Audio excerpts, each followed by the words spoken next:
The extermination chamber had never failed. Constructed by the Sovereign Collective 15,000 years ago, it was the most lethal biohazard containment device in known space. Its purpose was absolute, to eliminate any and all organic contamination with 100% efficacy. The temperature would fluctuate between -200 and 400 degrees Celsius. The atmosphere would shift from pure nitrogen to absolute vacuum. Radiation levels would spike to lethal doses.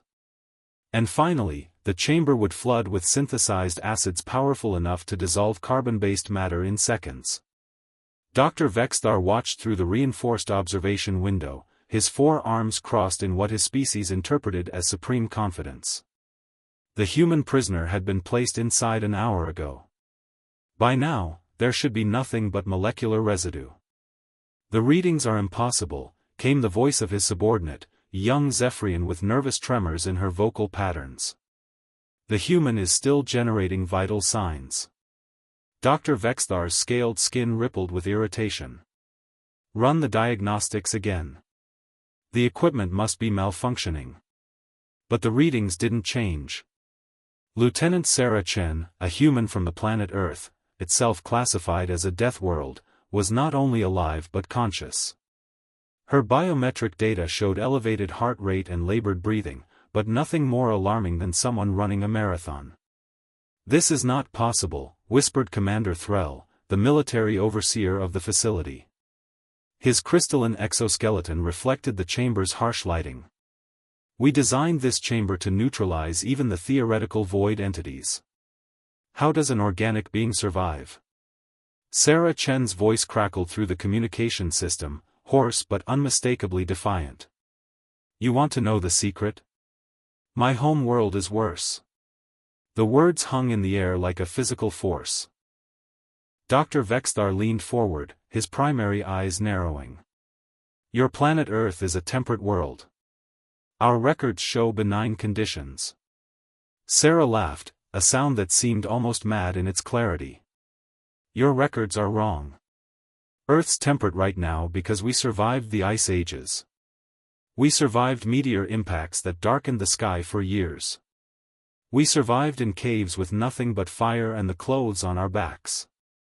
We survived deserts where the sun could cook us alive, oceans where predators saw us as prey, and diseases that wiped out millions." She paused, taking another labored breath as the temperature in the chamber dropped to -180 degrees.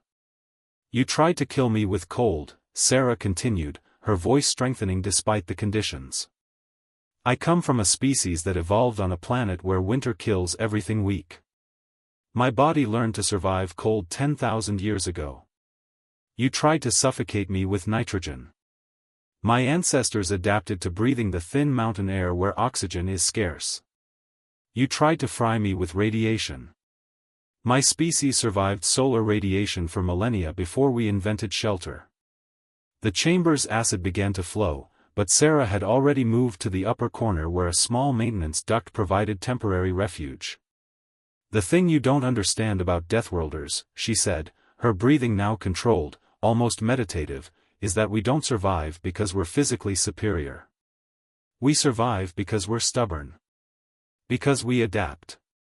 Because we've been tested by the most brutal environment in the galaxy for millions of years, and the weak ones? They didn't pass on their genes."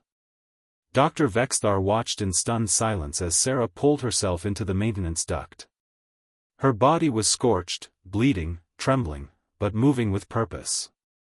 She had survived not because the chamber failed, but because she understood survival in a way these aliens never could.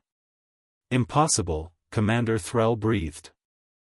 "Not impossible," said Dr. Vexthar slowly, his scientific mind finally comprehending. "Just improbable for any other species. But humans." He paused, watching Sarah drag herself through the duct system. "Humans come from a world that actively tries to kill everything on it. This chamber is just Tuesday for them."